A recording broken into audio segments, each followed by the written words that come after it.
Welcome back नाजरीन। ज़बरदस्त में एक बार फिर खुश आमदीद।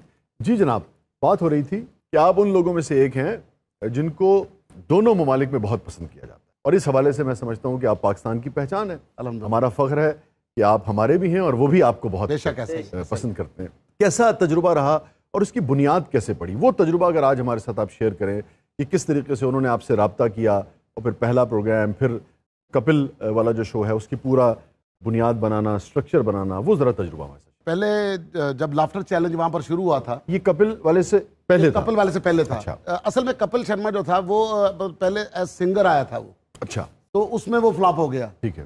फिर उसने कॉमेडी में किया, फिर कॉमेडी में भी वो रह गया। फिर उसके बाद उसे लाफ्टर चैलेंज में वो एक पुलिस वाले का रोल मिला, जो मतलब को होस्ट था, जो बाहर से एक बंदे को लेकर आना और उसको छोड़ के जाना, जो बंदा हार गया उसको पकड़ के लेके जाना, उसके ऊपर पंचेस करता था वो। ठीक है। वो उसका क्लिक कर गया। फिर उसके बाद उसने एक मुकाबला भी जीता। तो मुझे सैफ के फोन आते थे और जुबैर मुझे बोलता था कि आप वो जाके प्रोग्राम करो, तो मैं इनकार कर देता था कि मुझे नहीं करना, मुझे नहीं जाना, क्योंकि हम यहाँ पर बहुत बिजी थे, टेलीविजन भी कर रहे थे और सारा चल रहा था माशाल्लाह। तो फिर मैंने जब कपिल को देखा ना करते हुए काम बब्बू साहब के साथ और अमानुल्लाह साहब के साथ, फिर मेरे अंदर एक चीज आई कि मुझे वहां जाना चाहिए चेक करने के लिए कि भाई साहब एक नया तजुर्बा है, तजुर्बा करना चाहिए। तो सैफ ने, वो मेरा दोस्त है वहाँ पर इंडिया में, मतलब लगता है वो ऐसा ही जैसे हमारा अपना है, तो उसने मुझे कहा कि भाई आपको आना है इस शो के लिए। लाफ इंडिया लाफ था पहला शो। ये लाफ्टर चैलेंज से भी पहले, लाफ्टर चैलेंज के बाद ठीक ये कंपटीशन था वहाँ पर। अच्छा, ठीक है। जिसमें 28-29 गालिबन लोग थे। जी 27 लोग थे। चंकी पांडे थे और साथ अपना सुमन शेखर और मीका, ये तीनों जज थे उस शो के। तो मैं वहाँ पर चला गया। तो शाह जी, जब मैं वहाँ पर गया, जाके मैंने पहला एपिसोड देखना शुरू किया ना, तो मेरे दिल में ख्याल है कि गलत फैसला हो गया। वो लड़के इतने तेज थे, इतना अच्छा आइटम कर रहे थे। एक लड़का था सुमित छिंदे उसका नाम था, उसने आइटम शुरू किया कि एक जगह पे पार्टी हो रही थी और उस पार्टी के अंदर सलमान खान, सैफ और ये वो जितने हिंदुस्तान के मतलब सुपरस्टार हैं वो अंदर पार्टी कर रहे हैं। और रात को लेट नाइट पुलिस ने वहां पर छापा मारा है कि लेट नाइट पार्टी हो रही है और एक एक बंदा बाहर आ रहा है। अब वो एक एक बंदे की कॉपी कर रहा है। आप आंखें बंद करेंगे तो आपको लगेगा सैफ बोल रहा है, आपको लगेगा सलमान बोल रहा है। तो मैंने कहा यार गलत फैसला हो गया, ये तो मतलब बहुत आगे के लोग हैं। अच्छा, मैं एक बात बताऊं, यहाँ मैं आपकी भी तारीफ करना चाहूँगा कि आपको भी बड़ापन है कि आप इतनी फराख दिली से उनकी तारीफ कर रहे हैं और ये बात एक्सेप्ट कर रहे हैं कि जब आप गए तो आपको उनका काम अच्छा लगा। तो मैं समझता हूं इसकी भी दाद, ये बड़ा अच्छा रवैया होता है कि जहाँ भी जो चीज़ अच्छी लगे उसकी इंसान खुल कर दाद। बिल्कुल सही बात है, जो अच्छी लगे उसके बिला झिझक तारीफ करनी चाहिए। सनी के लिए तालियां जी। सनी होना बोले पुत्र। ठीक है खाला जी। अच्छा, तेरी खाला ऐसी हो सकती है। तो शाह जी, वो उस प्रोग्राम का जो था ना, उसके अंदर ना उन्होंने एक स्टील का एक मुजस्समा बना के रखा हुआ था जिसे वंश मोरे का नाम दिया था उन्होंने, कि 50 नंबर है जो आपने परफॉर्मेंस करनी है, उस 50 नंबर तक आपने पहुंचना है, उसमें से जितने नंबर लेने वो देने ऑडियंस ने, जजेस ने, और उसके बाद फिर वंश मोरे है। जब उसका लाफ्टर आएगा तो समझो आप हद पार हो। अच्छा, उसकी ना फ्रीक्वेंसी बढ़ती जाती है लाफ्टर के साथ, वाह, जैसे जैसे बढ़ता जाता है।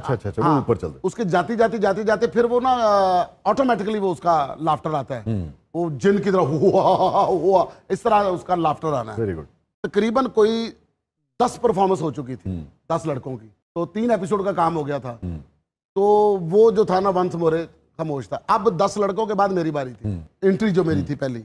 मैं गया हूं, जाके मैंने अपना इंट्रोडक्शन कराया, उसके बाद मैंने काम शुरू किया। जब मैंने काम शुरू किया ना, तो मैंने जजेस का हाल देखा, वो क्लैप हो रही, उधर क्लैप हो रही है। जैसे मैंने अपना बो की है ना उनके सामने, तो वंश मोरे हंसा है। मैंने वहां पर 9 परफॉर्मेंसेस की हैं शाह जी, 9 के 9 पे वंश मोरे है। किसी एक में भी नहीं कि वंश मोरे नहीं हंसा। और 50 से ऊपर के नंबर है। वाह। और उसका मुकाबला जीता है और उसके बाद फिर उसका 10 लाख का इनाम भी था। तो जब लास्ट एपिसोड था उसका, इसकी जो मजेदार बात है आज तक मैंने वो शेयर नहीं की, वो ये थी कि जब लास्ट एपिसोड चल रहा था हमारा फाइनल, तो उसके अंदर मैंने एक आइटम तैयार किया। आइटम ये था कि मैंने जितनी परफॉर्मेंस की थी, जितने कैरेक्टर थे, मैंने कुछ कैरेक्टर थे कि एक ख्वाजा साहब का कैरेक्टर है, एक फीके का कैरेक्टर है, एक मतलब पीनो कपत्ती का कैरेक्टर है, और उसके साथ एक नुसरत आरा सिंगर है उसका कैरेक्टर है। तो तकरीबन 8-9 लोग थे जिनको मैंने एक एक करके एस्टेब्लिश किया हुआ था उनकी अलग अलग टोन थी। वाह। तो मैंने क्या किया कि फाइनल में जाके उन सबको इकट्ठा करके एक शादी में चोरी हो गई और उनकी तफ्तीश। वाह। तफ्तीश के अंदर मैंने सबके साथ लाफ्टर जो था वो, ठीक है। उन्होंने क्या किया था कि फिल्म सिटी के अंदर जाके जो उनका फिनाले था उसका उन्होंने गाना शूट कर लिया था, और जो उसका सिंहासन था जिसके ऊपर फाइनलिस्ट ने बैठना था उसके ऊपर उन्होंने वहां का एक केटी लड़का था उसको बिठा दिया मुझे राइट साइड पे और तीसरे लड़के को लेफ्ट साइड पे। अभी फाइनल हुआ नहीं, मैंने वहां पर फटा डाल दिया। मैंने कहा भाई आप पहले कैसे शूट कर सकते हैं, आपने तो उसको जितवा दिया, फैसला कर दिया, फाइनल कैसे होगा ऐसे। उन्होंने कहा भाई पता क्या, उसने ही जीतना है, आप जितना मर्जी जोर लगा लेना, ठीक है हमने ऑलरेडी इसको कर लिया तो आप कर ले। मैंने कहा जी ठीक है, फिर फाइनल वाले दिन जो है ना आपको ये फैसला करना मुश्किल ही होगा इंशाल्लाह। उस दिन ऐसे लग रहा था शाह जी जैसे किसी ने लाफ्टर, आप टीवी देख रहे हो और वॉल्यूम बंद कर दे, आवाज नहीं आ रही, बंदा बोल रहा है और लाफ्टर नहीं आ रहा, सारी ऑडियंस खामोश बैठी है और जजेस बैठे हैं जो जमाइयां ले रहे हैं। केटी आया, केटी का भी यही हाल। अब पंकज सर को मैंने देखा है कि उन्होंने ना उल्टा सिगरेट लगा लिया फिल्टर वाली साइड से, तो फेंका नीचे। तो मेरे पास आकर कहते नसीम जी आप देखें इन्होंने क्या परफॉर्मेंस किया, ये फाइनल लगाने वाला है, मैं इसको कैसे चलाऊंगा, अभी आपने इसमें थोड़ा जोर लगाना है। मैंने कहा फिर एक काम करते हैं, पहले ऑडियंस को हंसाने के लिए मैं एक्सटेम्पोर करूंगा। हाँ अपना, हाँ ठीक है कुछ भी करो, भलो ये उखाड़ दो ये सारा कुछ। ये तो मेरी वाली बात है। मैं भी फिल्मों पे बहुत कुछ अखाड़ पिछाड़ता हूँ, तो इसीलिए तो सारी फिल्में फ्लॉप हो गई। इसको बाहर बांध दिया जाए। नहीं सारी फिल्में हिट है, सिर्फ इनकी शादी वाली फिल्म फ्लॉप है।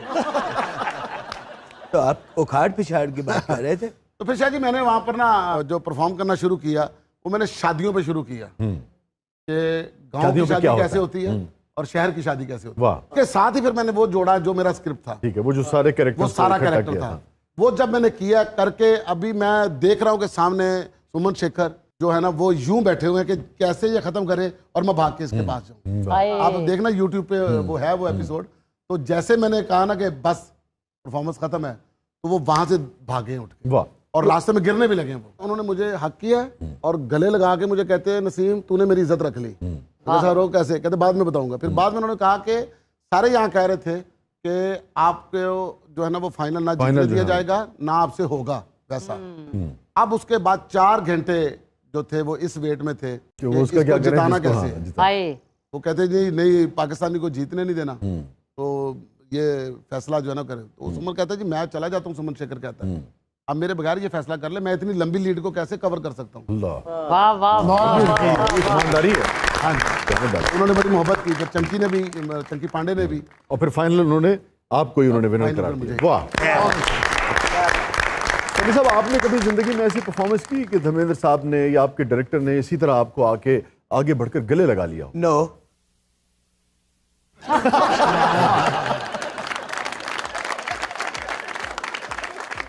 नाज़रीन स्टे विद अस, छोटे से वक्फे के बाद वापस आते हैं। आप देख रहे हैं जबरदस्त।